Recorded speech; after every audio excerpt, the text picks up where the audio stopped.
Welcome to Outlook's show on the International Women's Day. And today we have with us Mr. Fredric Widell, who's the Vice President and Head of South Asia Oriflame and Managing Director India of the company. And we are talking to Oriflame because it is a beauty brand which is very pertinent to a lot of women. When you talk about beauty and all that, and especially when it comes to women, a lot of experts and many people say that, that kind of gives you that confidence, that self-assurance. And do you think Oriflame is playing a part in that? Absolutely. And I think products is one thing. When you look good, you feel good. And you feel good, you get self-confidence many times. And we are not talking about looking like the models on the catwalk. We are talking about your personal feel for yourself. Everybody can be beautiful. It's really and truly in the eyes of the beholder. It's boring, and it's been said many times, but it's also very true.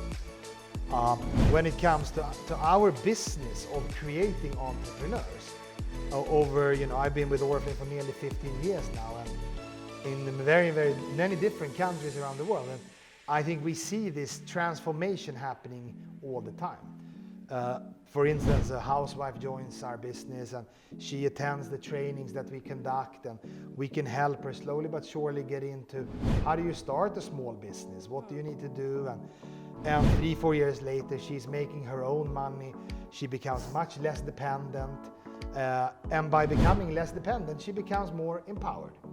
And I think that's where I feel very proud that Oriflame really and truly helps in this regards. How do you see the clients as well as the sales force? Is there a difference between those women, or how do you see it? Oriflame was founded in 1967.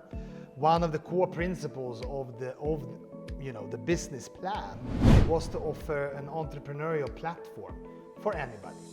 Since we have predominantly female products, we saw a large influx of women. And that is something that has been ongoing for the past 55 years. And when you look at Oriflame, we try perhaps our approach that we would like to have is that, hey, we want to hire the best person. If it is a woman or a man, we don't care. The best person suited for that position should be hired. And I hope that when we talk about breaking the bias, it really and truly starts with us preparing perhaps the next generation for the fact that a woman is as capable as any man. Absolutely. In any type of position, be it government, private sector, defense, anything. And that's where we need to break the bias. So what has been your learnings from Oriflame? You have spent a considerable time with the company. My personal learning is quite obvious because I come from Sweden, and today probably one of the most equal societies on earth. And then having lived and worked 20 years in Asia in various different countries, I have seen that the same type of equality is not present at the moment for various reasons. I pass no judgment. However, I then personally get very affected when I see that just because of a gender somebody is ill-treated or considered to be less important. For me, growing up in a very equal society, it doesn't make sense.